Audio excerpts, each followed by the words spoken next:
आत्मनिर्भरता के इस दौर में अब आपको भारत की एक ऐसी तस्वीर हम आपको दिखाने जा रहे हैं जो सभी के लिए एक मिसाल है। राष्ट्रीय ग्रामीण आजीविका मिशन के तहत स्वयं सहायता समूह से जुड़ी महिलाएं सरकारी स्कूल में पढ़ने वाले बच्चों की यूनिफॉर्म सिल रही हैं।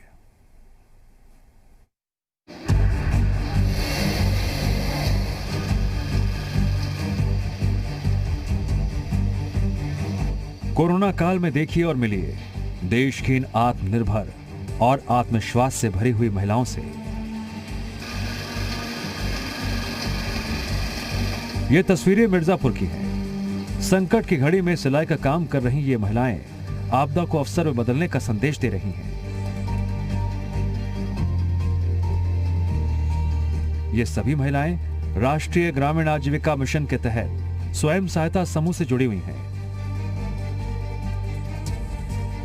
ये एक दिन में बच्चों की 4 यूनिफॉर्म सिलती हैं, जिससे रोजाना की कमाई होती है 440 रुपए और महीने की लगभग 10,000 की आमदनी। पहले बच्चों को सिलाई ऐसे ही किया जाता था कि अब फिटिंग आ रहा है और हम लोग भी खुश थे। हमारे घर परिवार जब से हम लोग सिलाई में जुड़े हैं, समूह में जुड़े हैं, तब से हम लोग को बहुत फायदा है। हम लोग दिन भर में 250-300 लगभग काम कर लेते हैं। लोकल फॉर वोकल की बात तो हो रही है, लेकिन इसके असल मायने इन महिलाओं की मेहनत और लगन को देखकर समझ आते हैं।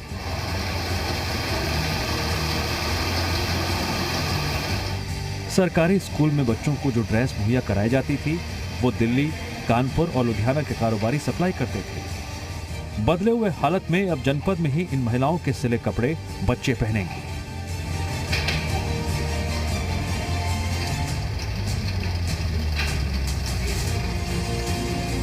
और इस समय स्कूली बच्चों के लिए हमारे यहाँ पे सेंटर पे आया है ड्रेस, वही हम लोग बच्चों को ड्रेस सिल रहे हैं।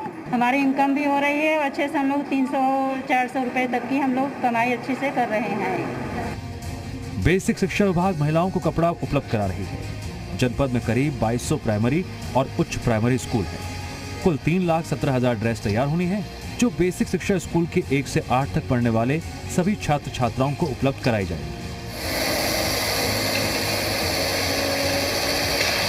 राष्ट्रीय ग्रामीण आजीविका मिशन के तहत जितनी हमारी स्वयं सहायता समूह की महिलाएं हैं, उनको जो बेसिक शिक्षा परिषद के जो स्कूल हैं, उनमें जो छात्र और छात्राएं हैं जिनको निःशुल्क ड्रेस दी जाती है, उनको सिलने का काम जो है इस बार पूरे जनपद में इन महिलाओं को दिया गया है। और अब तक हमारे पास 7,000 से ऊपर जो है हम छात्रों और छात्राओं का ड्रेस जो सिल चुके हैं। इन महिलाओं से बहुत कुछ सीखा जा सकता है। आइए इनकी खुशियों में शामिल होकर इनके जज्बे और हौसले को सलाम करते हैं।